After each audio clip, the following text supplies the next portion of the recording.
নমস্কার সবাইকে, আমি অর্জুন। আমরা সরাসরি লাইভ আসছি from the sets of constable Manju. আজকে দেখতেই পাচ্ছেন আমাদের দুজনকে, আমাদের টায়ারে বুঝতে পারছেন আজকে একটা মেজর ইভেন্ট আমাদের দুজনের লাইফে, অর্জুন আর মঞ্জুর লাইফে। অনেক বাধা বিপত্তি পেরিয়ে ফাইনালি আজকে বিয়ের মণ্ডপ পর্যন্ত পৌঁছতে পেরেছে মঞ্জু। আমার দাদা অনেক বছর পরে আমার জীবনে ফিরে এসছে, অভিদা। ফিরে আসার পরেও সামহাও আমাকে ঠিক আগের মতো আর বুঝতে পারছে না। আমার লাইফের সব থেকে কাছের মানুষ, আমার ভালোবাসা মঞ্জুর সাথে আমার যে সম্পর্কটা, সেটা মেনে নিতে চাইছে না দাদা। দাদা চাইছে অর্জুন নিশাকে বিয়ে করুক।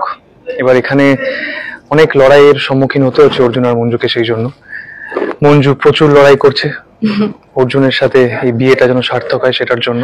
একদমই তাই, অনেক রকম চমক আসছে আপনাদের কাছে, আমরা সেগুলো শুট করছি।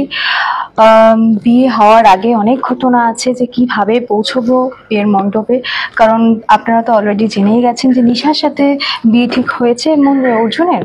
তো কিভাবে আলটিমেটলি নিশাকে সরিয়ে আমি পৌঁছচ্ছি বিয়ের মণ্ডপে, বা তারপরে কি কি হতে চলেছে তার জন্য চোখ রাখতে হবে সান বাংলার পর্দায় 8:30 থেকে।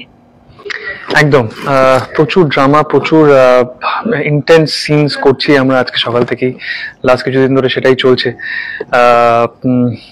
অর্জুন খুব একটা ডিপ্রেশন ডিলেমার মধ্যে কাটাচ্ছিল দিন, কারণ কিছুতেই বুঝতে পারছিল না দাদাকে কি করে বোঝাবে। দাদা কোনোভাবেই মানতে চাইছে না এই সম্পর্কটা অর্জুন যেটা মঞ্জুর সাথে শেয়ার করে। বারবার করে একটা জিনিসই দাদা ইনসিস্ট করছিল, নিশাকে বিয়ে করার জন্য। কিন্তু কিন্তু মঞ্জু ফাইনালি পেরেছে আই গেস বিয়ের মণ্ডপ পর্যন্ত পৌঁছতে। কিন্তু তারপরে যেটা হতে চলেছে সেটা আরো বড় একটা টুইস্ট। বিয়ের পরে আপনারা হয়তো প্রমোতে দেখেছেন মঞ্জু অর্জুনকে অ্যারেস্ট করছে। সেটার পেছনেও একটা রিজন আছে। রিজনটা তুমি জানো? একদমই তাই, রিজনটা হলো আমি কোথাও গিয়ে খুঁজে পাচ্ছি যে আমার বাবার মৃত্যুর কারণটা হচ্ছে অর্জুন। তো সেই জন্য যেহেতু মঞ্জুর জীবনে প্রথম প্রায়োরিটি হচ্ছে বাবার মৃত্যুর মানে খুনিকে খুঁজে বের করা, তো তার কাছে সেই জন্য ভালোবাসার থেকেও মানে সেটা কর্তব্যটা পালন করাটা বেশি ইম্পর্টেন্ট ছিল।